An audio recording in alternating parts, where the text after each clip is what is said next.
I'm Vinny, and this is Learn Real Good. Nailed it. What did we nail? Well, we had a vacation. Everyone needs a vacation. Sure. Right? I think it's a basic part of human life. We need vacations. Yeah. We had a vacation last week's episode where we, threw away the pattern and went rogue. But this week we're back. Just like vacation. I think it's still rogue. You don't want a vacation to last forever. It's you want that still sweet comfort of routine. We still don't have a And routine. we're back. Well, we're closer. All right. It felt right. I feel like no routine's the best routine.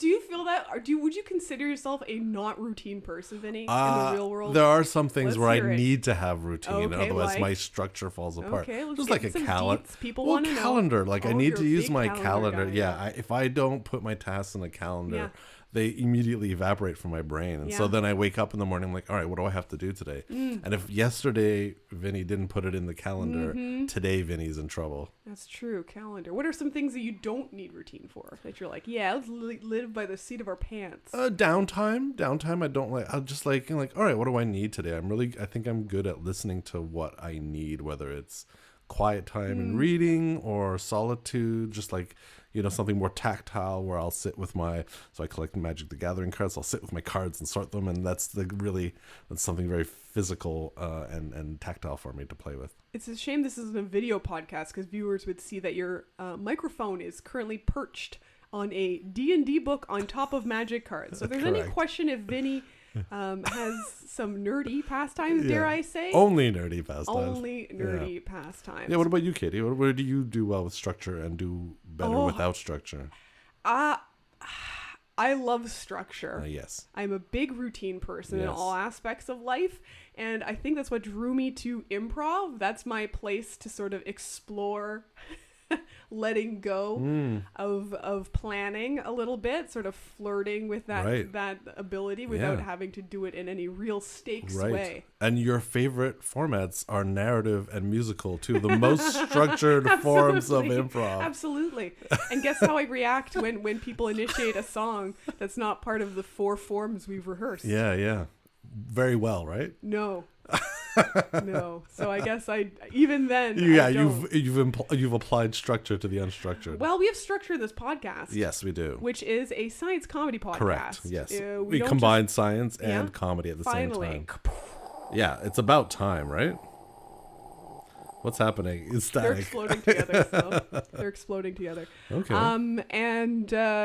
So in this show, each episode, we shoot the breeze. Check. Okay. Check. And then we're going to share some science facts. I love science and then we're going facts. to talk to our fantastic guest. Let's do it. Yeah. Well, we already have one check on the board, man. What is it? Which one was it? Which one did we do? Shooting the breeze. Did we have our guest? We should have put that in the calendar so you remember. Are we part of the structure or not? This is causing me stress. Phase 2, thank God. Okay, Yes. Can we get to phase 2, please? Some science facts? Science facts. That sounds great. Facts. I went first last week, Yeah. so I should go first again. Do you want to? No, go ahead, please. So do you want me to go first, Katie? I would love for you to go first. I can't wait to hear this fact. All right, great. So, have you ever heard of the Atacama Large Millimeter Array?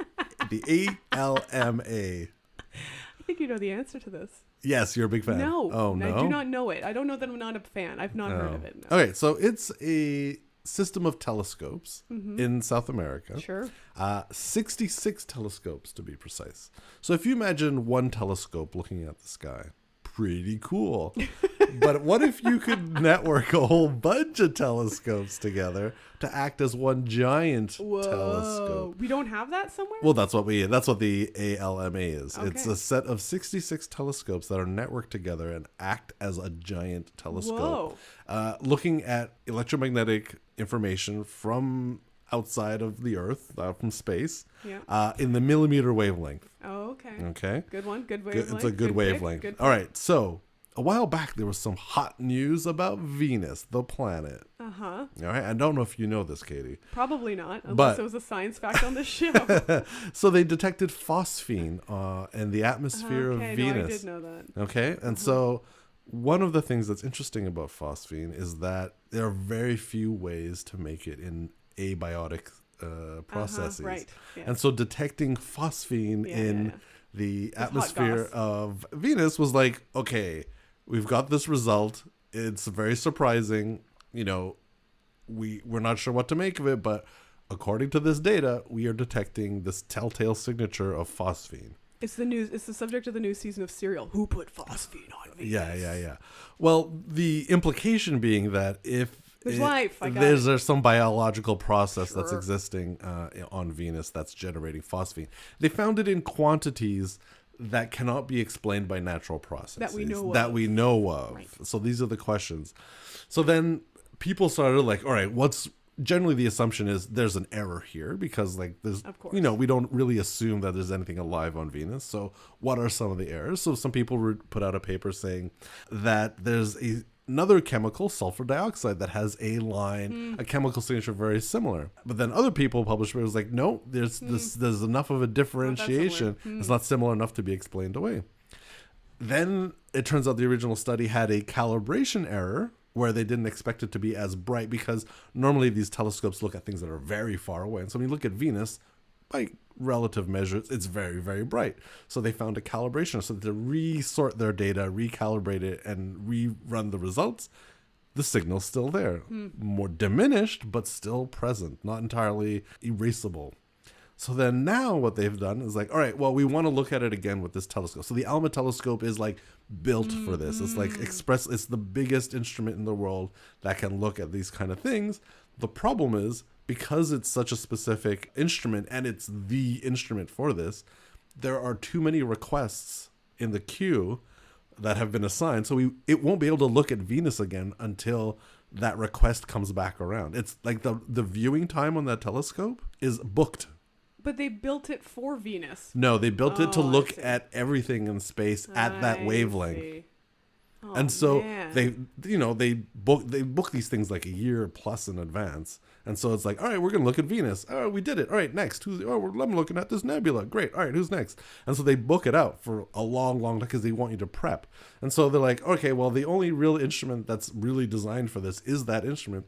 We do have other instruments. So other teams with smaller, lesser good instruments have been looking at Venus. Yeah. And they found a similar signal too at a very weak level. So they're like, oh, if we found 0, then that would be evidence against it. But if we're finding something there, it's still there. Telescopes. But the data isn't strong enough to really be definitive about it. So they're really going to have to like spend a lot of time just gathering more and more data. It's just a question of time.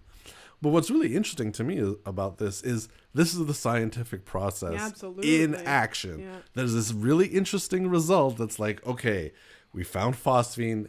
Could it be light? What are the sources? Is this a measurement error?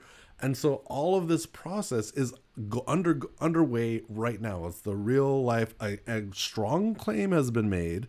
The evidence has been both refuted and supported. And so now it's a question of like, what is the actual answer? And so, one of these things about science being testable and repeatable, we're seeing it now. And I think it's really cool. I've never seen you more intense. Thank you. It's the hottest ticket in town for this telescope. Hotter than Era's tickets. One of the things that's really fascinating is that the upper atmosphere of Venus has the same temperatures and pressures as Earth. So it's not entirely out of the realm of the possibility that there's some Earth analogous organic process that's generating this. But is amount of phosphine, no matter how much it is, 25 gigatons of phosphine. Sure. Is any amount of phosphine going to be convincing enough? Like, don't you still have to get down there on the ground, start digging for some life? It's not good. It probably won't be on the ground. Unlikely. Well, that you're getting hung up on the wrong part.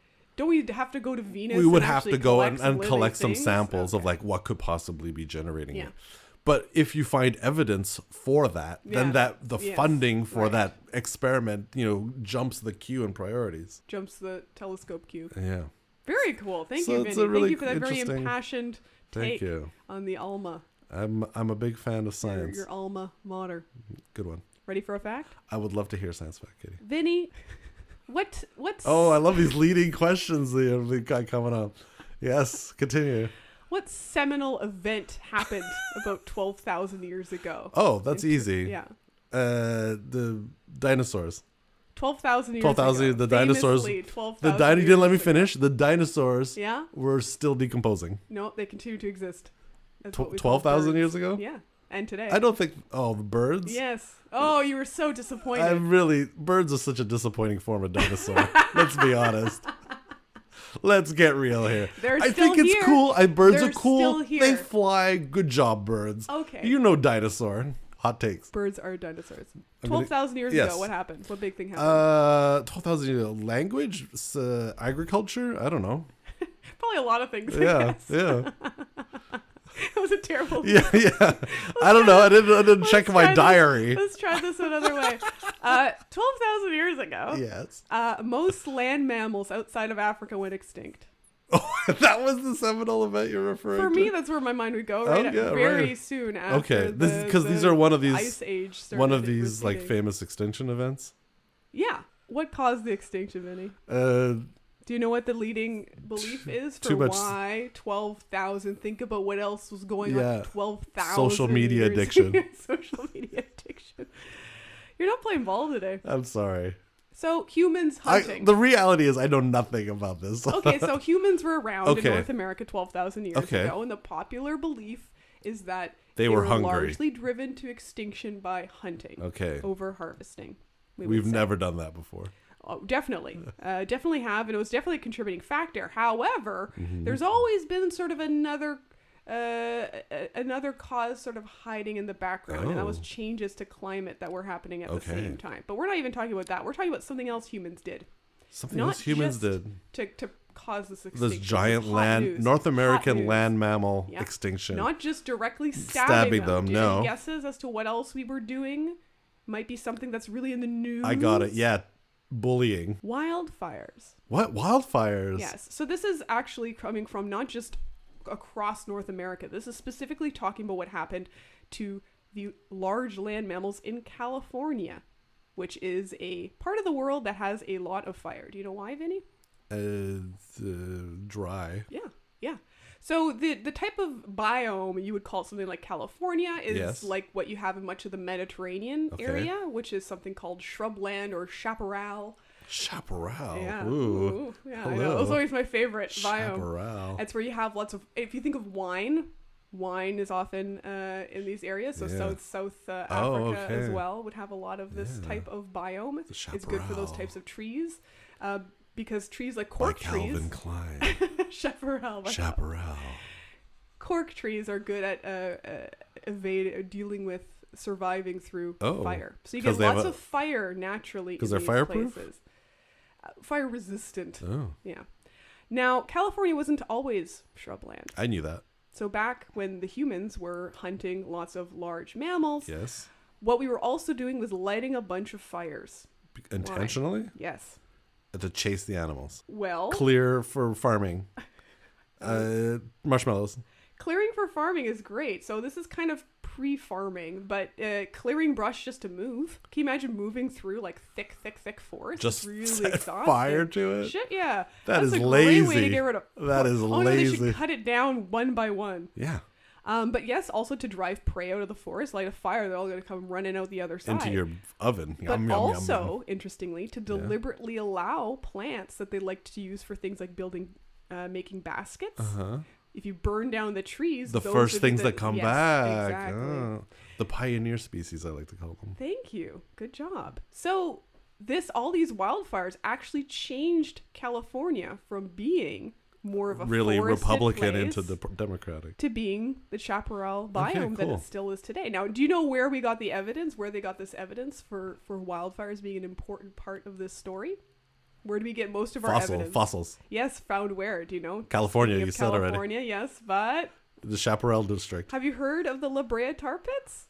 Yes, there's tar though. So a lot of the evidence, the reason why we're talking about this happening in California is because of the La Brea tar pit. So sort of for like 40,000 year period in Earth's history, what is now known as LA was this bubbling vat of tar, basically, because of just leaking stuff out of the ground, and animals get trapped in it. And there's lots of exhibits about those tar pits, but they made fantastic samples. You could pull those animals out. They got preserved nicely. So we have lots of good examples of what was going on at this time. And they've since found, so this evidence comes from finding like charcoal and other sort of deposits that were happening around the same time they were in the pits. Yeah. Whoa. Yeah. So it wasn't just over harvesting. No. We were doing other horrible things. Humans being horrible through time. Absolutely, but very pertinent. I mean, we're seeing, wildfires again wreaking havoc. Well, dear future humans, I hope you find us in a tar pit, and we apologize. Tough times. Tough times. Well, that's enough out of us. Yeah, no one wants to hear silly facts. Yeah. No one listens to the show for us. No. No, they're here for our guests. Yeah, and as you they are should going to be. Introduce our guests this week. Yeah, I would love to introduce our guest. This week's guest is Sasha McDowell, who is currently a PhD candidate in zoology at the University of British Columbia. She's using the fruit fly as a model organism to understand how the taste system detects salt. Ooh. Sasha loves exploring Vancouver with friends, and when her introversion kicks in, she likes to read and do creative writing. Let's say hello to Sasha. Hi, Come Sasha. on down. Hello. Hi. Thanks for having me. Hey, Sasha, welcome to the show. Oh, it's an honor to have you. Thanks for making time away from the fruit flies. Yeah, they're very demanding. Yeah. So Sasha, tell us what's going on with fruit flies. Yeah, I think of a fruit fly, I think of my bananas that I kept out too long. Right. Yeah. That's the usual response I get when I say I'm studying fruit flies. Sure. Yeah, so I'm actually looking at taste processing in fruit flies. Wow. Why are fruit flies used as a model organism so much? I know we use them a lot in genetics, all sorts of things. Like, why the fruit fly? Yeah, great question. What's so special about them? Yeah, who do they think they are? So I think you mentioned what I would say is the biggest benefit is the genetics. So you can do a lot of really cool things in fruit flies that are a lot more difficult in, say, like a mammalian model organism. Although I think we are getting better at the genetic techniques. But yeah, there's a lot of cool stuff you can do with manipulating different cells, and then they're kind of easy. Their life cycle's really quick. So you can get your results even faster. With mice, sometimes you're waiting ages to get them at the specific age, and sometimes you're limited by the number of animals you can use. With fruit flies, there's just plenty of them. Right. So yeah, like how long does a fruit fly live? Like what's its general life cycle? Oh, that's always the question. People I would say I haven't tested that specifically, but like maybe a couple of months. Yeah. Oh, okay. Yeah, I think they live surprisingly. I think people would guess they live like a day or two. But Yeah, I would have said like on the order of a week, but months is surprising for me. It also depends on what temperature they're kept at too, because sometimes if you put them, so we have special incubators. So there's like a 25-degree incubator, and then we have one which is a little bit hotter, that's 29 degrees Celsius incubator, and then one that's at 18. And if you put them in the really cool incubator, they can live a lot longer. And then if you put them in the really hot incubator, yeah, they die pretty fast. Wow, I should try this. Is that true for us, man? Air condition me. Yeah, and so you've got all these fruit flies, you're studying them, and in a genetic way to understand how they taste salt? Is that what's happening? Yes, so I'm looking at, so the primary taste organ in the fruit fly is something called the labellum.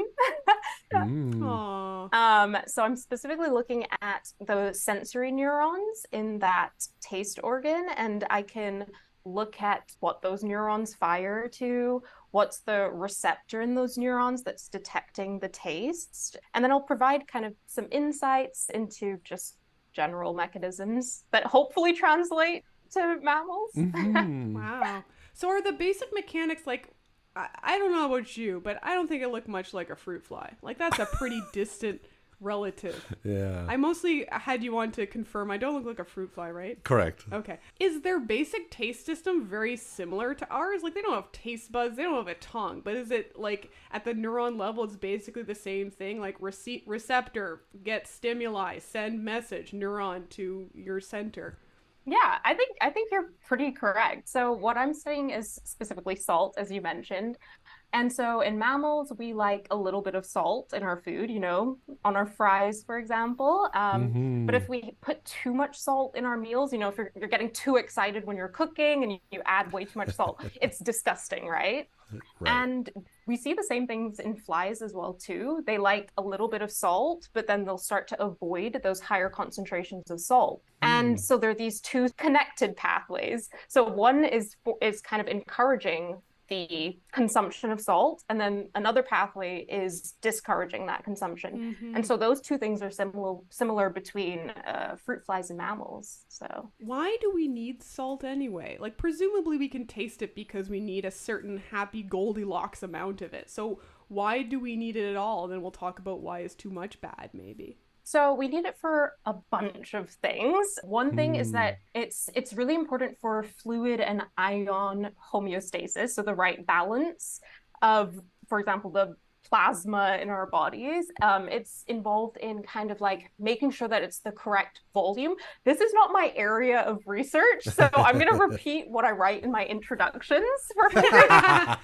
You're nailing it. Yeah, Sasha. yeah, You're nailing it.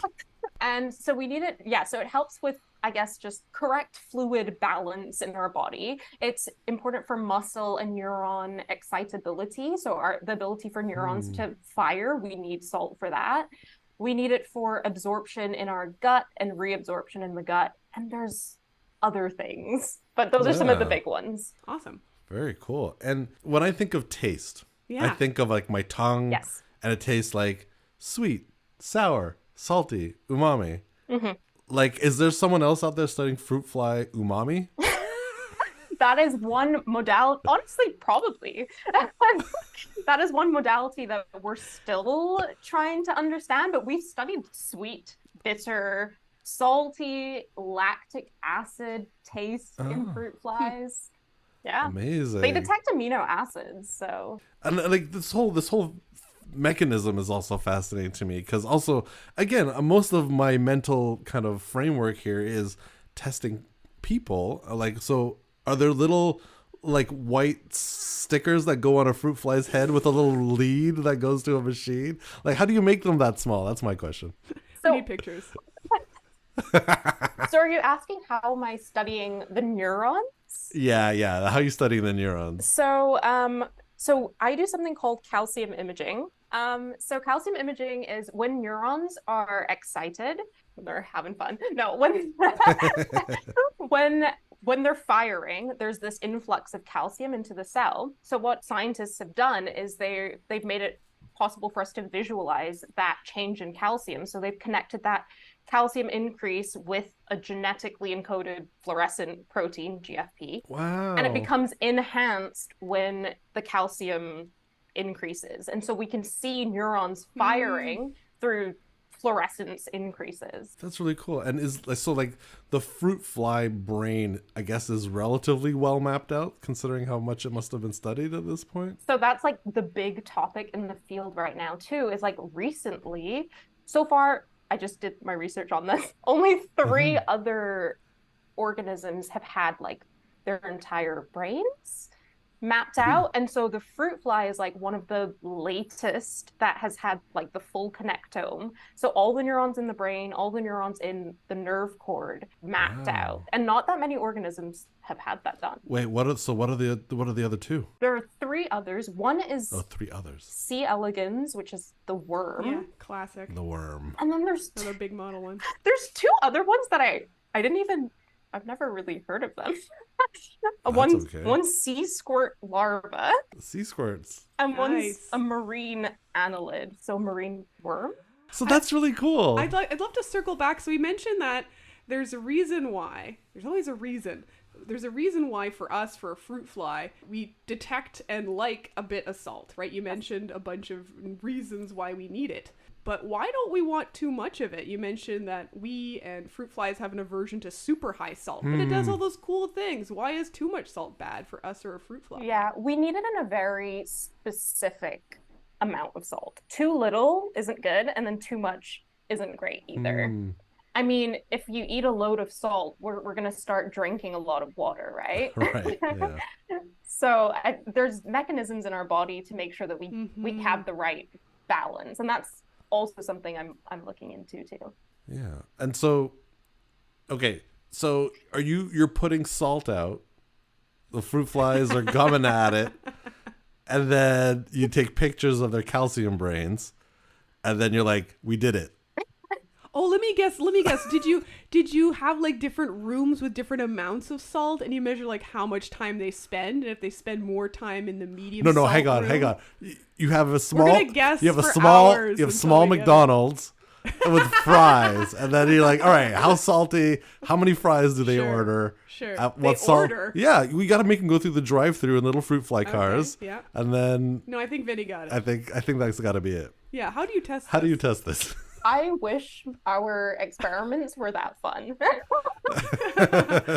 Little hats. Little Yeah. McDonald's hats. Oh, yeah. Oh. So yeah, obviously imaging the brain is one part of the research, and then the other part is looking at feeding behavior. Yeah, similar to the room idea, we actually put them into like little vials, so they're like little containers, and then we give them 2 food options. So one could just be like water, one is salt, and then we label those 2 food options with different colored dyes, so red and blue, and then we let them, make their decisions, and then we freeze them. so that Don't say it too loud. It's okay. The fruit fries aren't listening. Yeah, sometimes they're not on the board. sometimes when my apartment has a lot of fruit flies in it, I'm just like, uh-oh, they're organizing. They've heard about you. She We're is the one. We must destroy her.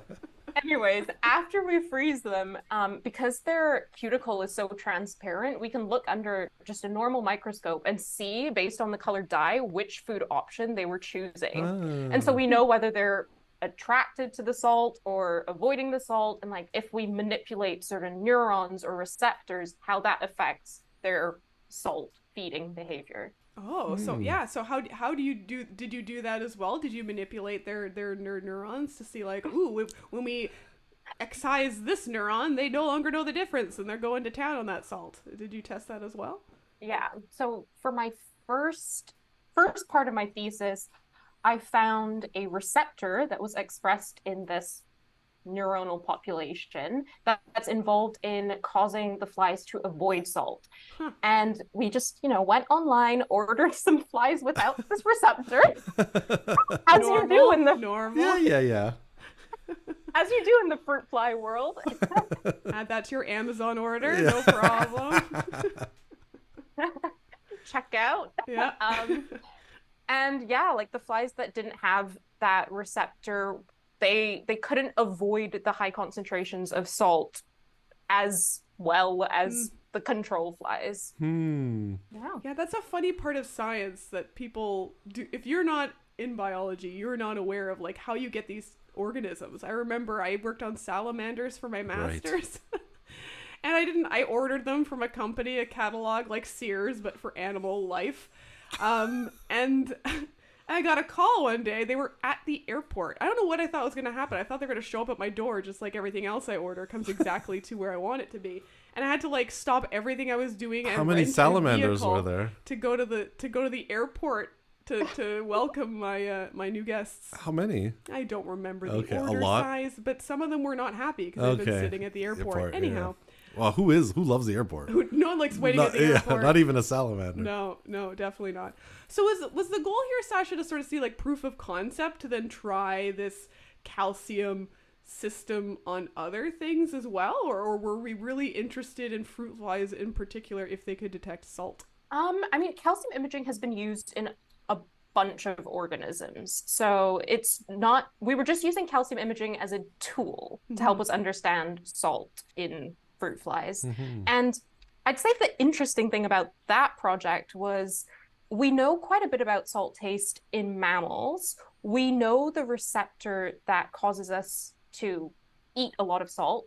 That's the attractive portion. But we don't know the receptors for why we avoid salt. Like that hasn't been found in mammals. So maybe finding it in fruit flies could give some clues, like if we study the receptor and look at the amino acids and how was it detecting this high concentration of salt, maybe that could help us find it in mammals. So how do amino acids figure into this story?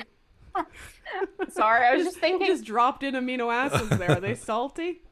Sorry, receptors. I'm thinking of the receptors and like how the receptors, they're proteins. Receptors are proteins, and then amino acids are the building blocks. And how the receptors are built. I get it. Yeah. Hey, what's going on? We are Pull the Plug Podcast with myself, Mrs. Godzilla. And me, Justin G. Myself, Justin Briner. And me, Sarah M. Pull the Plug Podcast, it's a place where music fans, pop culture nerds, and people who love dick jokes come together each week. A place of worship, if you will. Check us out at ptppodcast.com for all your dick needs. Yeah, and so then is this goal to just kind of keep mapping out the fruit fly and like how this one system works, with the idea being like we'll gain insight for other mammals and animals? I'd say it's a little bit of both. Insight into mammals, Drosophila, fruit flies, sorry. Fruit flies are a good model organism for insects in general too. Right. So especially for pest control, that's also why people tend to stick to fruit flies as well. If you want a model organism specifically for insects, right, it's a good one. And so then at the end, the goal is to sell this research to Doritos for bees. I'm not sure about that. They'll pay a pretty penny for this information. If I'm building a trap for fruit flies, how much salt do I have to sneak in there to piss them off? That's what I've been wanting to ask you. Exactly. Well, if you put too much, your trap isn't going to work. No, it'll kill them eventually. I trap through them hypertension. They're not smelling the salt. You just give them a heart attack. Yeah, I want them to suffer. Yeah, that's correct. I think the best thing for traps is using something that they can smell. So usually it's apple cider vinegar used in fly traps. Yeah, why is vinegar the hot thing to smell? I guess fermenting means like rotting, and rotting means food for them. And their sick, twisted minds. Those sickos. These freak show Fresh fruit flies. No, thank you. Yeah. Rotting fruit, yeah. Yeah, why don't we call them rot flies? Am I right? Yeah, why don't we call them rot flies, Sasha? I don't know. We should kind of promote a name change. Yeah.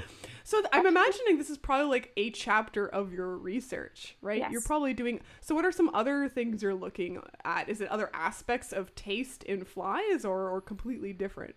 So I'm looking at modulation. So that is... So if you think about it, like I mentioned before, if we eat a lot of salt, we're going to stop finding salty food attractive and B, start drinking a lot of water. And so there's these different things that our body does to make sure that we have the right amount. And it's the same in fruit flies. If we give them a diet with a lot of salt, they'll start avoiding salt afterwards. If we give them a diet that lacks salt, they're going to start becoming even more attracted to it. And so I'm trying to understand how those neurons are changing. So maybe they're increasing their responses to salt when the fly needs it, or maybe they're decreasing the responses when flies don't need salt. So I'm looking at how it's changing based on what the fly has eaten before. Very cool. Now this is a question I can't believe it's taking me this long to think up, which is does your thesis have a joke name? Like, what would be the joke name for this thesis? I'm trying to think of like salty flies. Feeling salty. Yeah, salt on your flies. Would you like flies with that? Yeah, would you like flies with that salt? We could write it for you for a small fee. Yeah. Okay. Commission you all. Yeah, it seems right for that. Yeah, fruit fly salt. I like it. Do you know? So ultimately, I'm sure there's human applications to all this. You're probably not working on. You're focused on the rot flies, but do you know if there's humans? If it's a thing for humans to be like missing those receptors for salt? Are there people going around who can't detect salt, not just from COVID tongues, but the non-salties, we call them, the non-salties? And would that have health implications if you couldn't taste salt? I haven't heard of that before, but I think one area of research that people are most interested in is if we've grown up eating a load of salt and all of the health impacts because of the amount of salt we're eating. And you know, like there's some people who just eat a lot of salt and it's their body isn't even telling them, okay, you should slow down. Don't eat as much salt, but you just keep eating more and more. And so what's kind of going wrong with that modulation I mentioned before? That's causing people to just keep consuming salt, even though it's way above what should be in their body. Yeah, I think you get it feels like you get acclimated, like the same way you do with like spicy food. Like I feel like I came from a moderate salted home. I think we were salty people. And I add a fair amount of salt to my cooking. From cooking shows, you salt each step. But I've been to people's homes who don't have salt. Right. And so I'm like, well, I'm not that person. I'm not adding salt for sure. Yeah. But yeah, I think you just get used to it. You get accustomed to having. But yeah, at the neuronal level, something must be going on there. Now, so you're a PhD candidate in zoology. How did that come about? So, okay, zoology. So I did a biology for my Bachelor's of Science at McGill, and I really liked animal behavior. I liked the neuroscience as well, too. And then I just went online and looked for a bunch of professors in Canada who were doing animal behavior and kind of neuroscience stuff. And I found the lab I'm at right now, and I'm pretty happy. That's great. I mean, I mean, when I did my master's, I had a similar. I was like, I want to work on something either astronomical or particle, and then I found that there was a group doing particle physics from space. I was like, well, that's perfect. And so, you know what? It's very funny. Like sometimes, like I'm not exactly sure what I want to do, and you just look things up, just kind of like thumbing through the phone book of what research is happening in Canada or beyond. And you're like, yep, that's the thing. Yeah. How did they get you enticed to the rot fly? Because I imagine I'm calling it that until it catches on. Because like when I was a student, I also took a animal behavior class. Was like, this is the coolest. And that was sort of the topic for my, to a large degree, my honors thesis was on bird behavior. But birds are pretty obviously, no, I'm not shitting on the flies, but they're cute. They're an easy sell, right? Those macrofauna. How'd you get sold on flies for research? Yeah, I agree with you. In the beginning, I was like, oh my gosh, flies are so boring. Why would I want to study them? I want mammals. I want birds. I want to do cool animals. Yeah. Mammals are the hot animals. Yeah. But then I realized the reality, especially neuroscience, where you have to sacrifice the animals at the end of the day. And I became best friends with that animal doing behavior with them. And then, with flies, I'm just like, I'm doing a service. Yeah. I think you're right. I think, you would have picked the repulsive, horrible animals. Yeah. No, that's a very good thing because that's something that people don't think of. When you're working with animals, you often have to euthanize them at the end. And the further you go up the vertebrate ladder, the harder that gets tough. But also, like the logistics as a researcher, you need the amount of permission you need to work on. I never worked on mammals. Can we talk about this? Because I think there's like in the general public, I don't know if there's a real conception of what you have to go through to work with any kind of animal. Yeah, well, what animal care procedures do you have to go through working with fruit flies? Let's start there.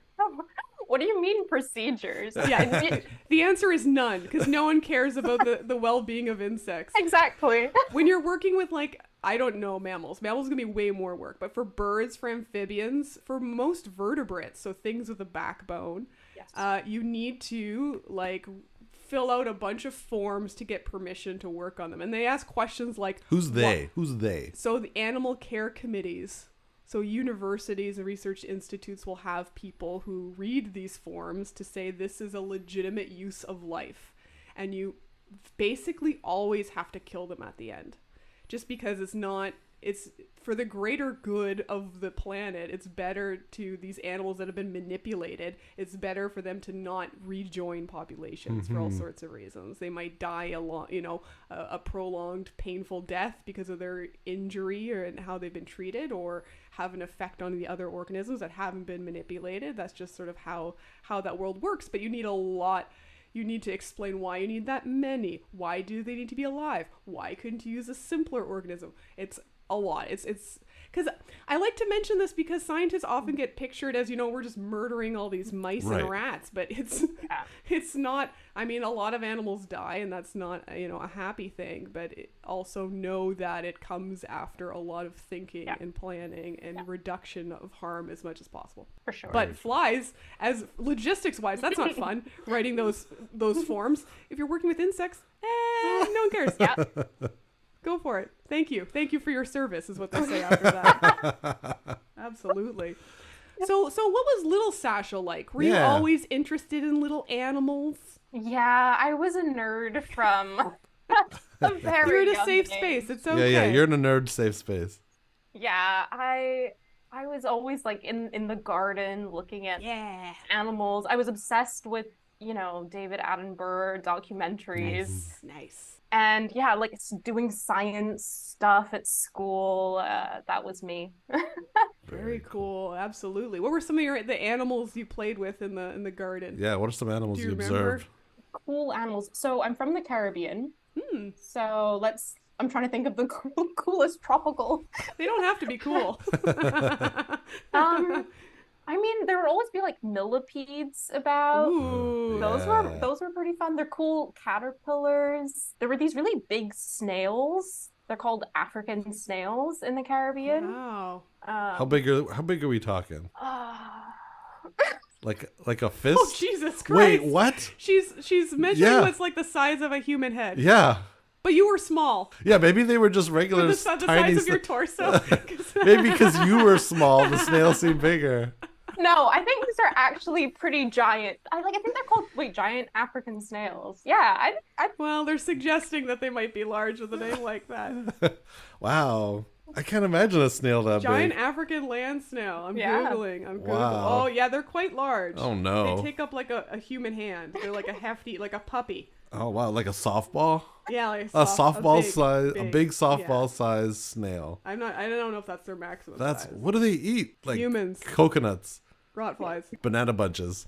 I think they were a huge problem to a lot of crops, but I don't know which crops. Oh, right. Classic snail. Classic. Yeah, are they an invasive species? Yes, they're an invasive species. Yeah, African snails in the Caribbean. I know they don't belong. That's non-native, Vinny. Okay, you're talking to an invasive species researcher. It doesn't mean they're invasive. Thank you. You thought you had me, but you didn't.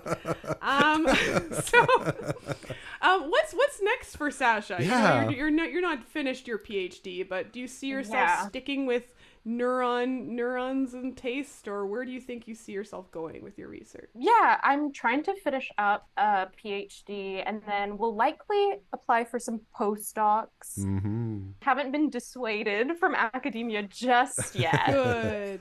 But give it time. Yeah. Yeah, don't listen to the haters. What I've learned in life is in every career path, there's people who are like, this sucks. And it's like, well, thank you for that. It's all not subjective. for you, obviously. Yeah, it's also like everyone's going to have a different preference. There's no right or wrong way to go through it. Yeah. Some people are like, yeah, I love it. Some people are like, no, thank you. And that's okay. Make Just that gotta listen to decision for inner yourself. voice. Make that decision for yourself, huh? I'm going to ask you, Sasha, you mentioned you're an introvert in your bio. Yes. I am a very intense introvert, and it makes me think you're still in academia. How do you handle conferences, which are these meetings where there's lots of like small talk as an introvert? For my it's your particular nightmare. flavor of introversion, it is literally what I would picture hell to be. But I'm wondering if you're also an introvert. How do you handle conferences? Maybe you like them. I'm curious. I would say I haven't gone to many big conferences because of COVID. Yeah, fair enough. And I'm actually going to go to my first big conference in October, so I'll probably have an answer for you after that. Yeah. We'll add it as an addendum. Yeah.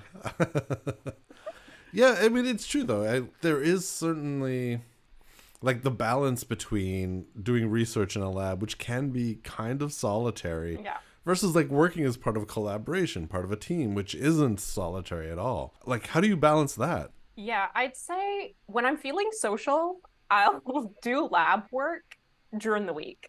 When I'm feeling antisocial, that's what weekends are for. Right. Your holing time. Just you and the flies. Exactly. And you mentioned you do creative writing. What kind of creative writing? Are you writing poetry? Are you writing stories? Yeah, sometimes I'm not a journaler. I'm not like there's some people who do daily journals. That's not me. It's amazing.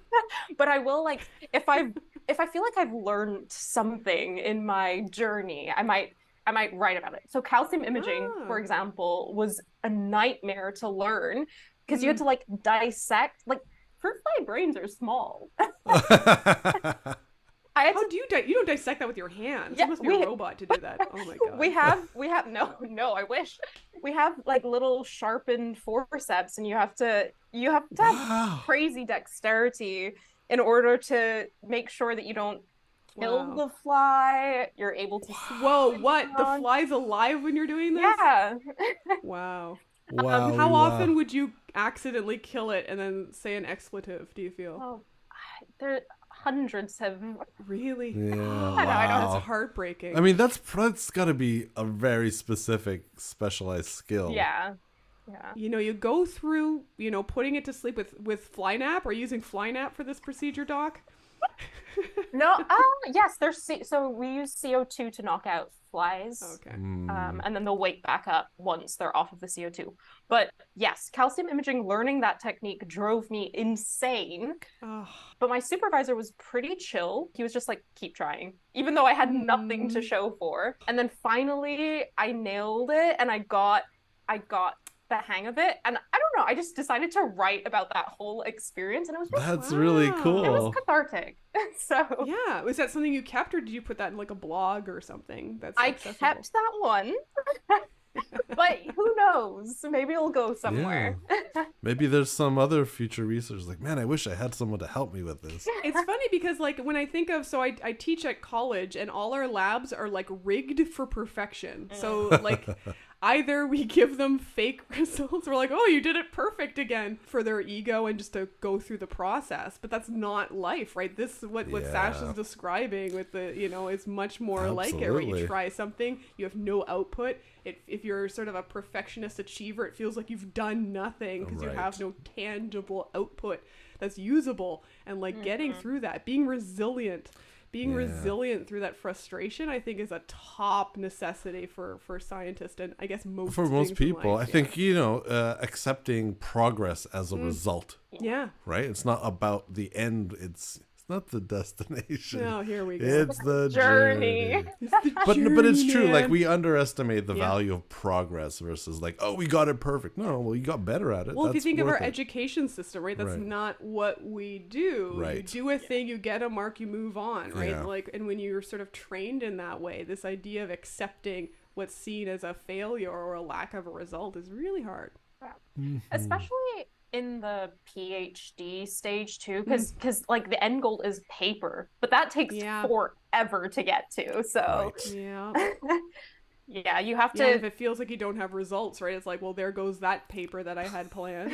Yeah, exactly. I like having some creative writing outlets just for going along the journey. Absolutely. That's great. It makes you a better writer, and I mean, there's a lot of writing in science. Yeah. So and it's a great way to process what you're doing. Absolutely. Well, Sasha, this has been phenomenal. Thank you so much for taking time away from the rot flies to educate us on what's going on with their taste buds. And good luck with the rest of your PhD. Yeah, thanks, Sasha. Great talking to you. Thanks for having me. That was incredible. That was amazing. Imaging fly brains is amazing. For a lot of that conversation, I was like, this is so cool. I should have done insects for the voiced issues with working with vertebrates. Yeah. But the second she started talking about dissecting tiny brains while they're alive and need to continue to be alive, that sounds really difficult. Yeah. It's I think video gaming would be a good skill, like that little manual dexterity. Oh my gosh, and your eyes? And your vision, You need that telescope. Get that Alma telescope on the fly. That's for radio waves, but that's okay. Well, I was trying to make links, man. No, it worked. Well, we learned a lot today. We learned a lot. We learned about the telescopes. Learned about extinction of large land mammals in California. Due to wildfires. In part to wildfires lit by people. Thank you, Vinny. Thank you, wildfires. Of course, lots about rot flies or fruit flies. And tasting and salt. Yeah. That's fascinating. It made me want salt. I know. I want craving something chips. salty. Yeah. We're gonna have chips after this. Chips time. Send them on our socials, Vin. If you're interested in following us on social media, check us out at LRG Pod on Facebook, Instagram, and TikTok. We also have a YouTube channel now. Just look up Learn Real Good Podcast. We have our science facts there, some shorts. So if you missed some earlier episodes, there's short little videos. Just take a listen. And if you are a STEM student who would love to be a guest, well, why don't you email us? Just send us a little email. The email address? It's learnrealgoodpodcast@gmail.com. That's learnrealgoodpodcast@gmail.com. And if you're enjoying this, hey, tell a friend. Yes. Spread the word. Spread the word. Tell them, like, hey, I heard this really fun podcast. They talked about rot flies. Which I Googled. They don't exist. They don't exist. They're full of shit. Yeah. Fair enough. You know what? Email us that. I would love that email as well. And you can rate, review, and subscribe to our podcast wherever podcasts are sold written for free. and subscribed to. Yeah. Well, thank you, Vinny. Thank you, Katie. Thank you, Sasha. Yes, thank you, Sasha. Thank you, all the flies and other animals who've given your life for this research. And we'll see you next time. Take care, everybody. Bye-bye. Bye-bye.